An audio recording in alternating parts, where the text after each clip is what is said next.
आप रोज petrol, diesel और LPG इस्तेमाल करते हैं, लेकिन क्या आपने कभी सच में सोचा है कि ये बनता कैसे है? मतलब, ये जमीन के अंदर से निकलकर आपकी गाड़ी या आपके घर तक पहुंचता कैसे है? चलो, इसे आसान भाषा में समझते हैं। सब कुछ शुरू होता है कच्चे तेल से, जिसे क्रूड ऑयल कहा जाता है। ये कोई आज की बनी हुई चीज नहीं है। ये लाखों साल पहले मरे हुए पौधों और छोटे छोटे जीवों से बना है, जो जमीन के नीचे दबते गए और धीरे धीरे हीट और प्रेशर की वजह से तेल में बदल गए। अब सवाल आता है, ये तेल बाहर कैसे निकाला जाता है? इसके लिए जमीन या समुद्र के अंदर बहुत गहरी ड्रिलिंग की जाती है। जहां ये तेल मिलता है, उसे ऑयल फील्ड कहा जाता है।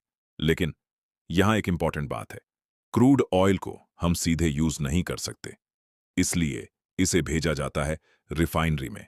रिफाइनरी एक बहुत बड़ी फैक्ट्री होती है, जहां इस कच्चे तेल को बहुत ज्यादा टेम्परेचर पर गर्म किया जाता है। इस प्रोसेस को कहते हैं फ्रैक्शनल डिस्टिलेशन।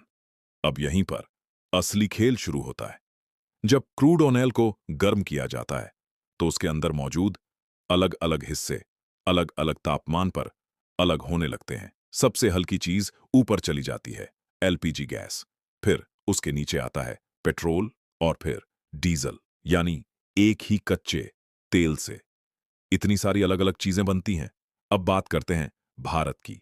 भारत अपनी जरूरत का ज्यादातर कच्चा तेल खुद नहीं बनाता, बल्कि बाहर से इंपोर्ट करता है, जैसे सऊदी अरेबिया, रशिया और इराक से। इसका मतलब यह है कि अगर इन देशों में दाम बढ़ते हैं या कोई समस्या होती है, तो सीधा असर हमारे पेट्रोल और डीजल के दाम पर पड़ता है। अब रिफाइनरी में बनने के बाद ये फ्यूल पाइपलाइंस, ट्रक्स और ट्रेन्स के जरिए देश के अलग अलग हिस्सों में पहुंचाया जाता है और एलपीजी सिलेंडर में भरकर सीधे आपके घर तक पहुंचती है। तो अगली बार जब आप पेट्रोल भरवाओ या एलपीजी इस्तेमाल करो, तो याद रखना, ये सिर्फ एक फ्यूल नहीं है, ये लाखों साल की एक लंबी प्रोसेस का रिजल्ट है। अगर आपको ऐसी ही आसान और इंटरेस्टिंग जानकारी चाहिए, तो चैनल को सब्सक्राइब करना मत भूलना।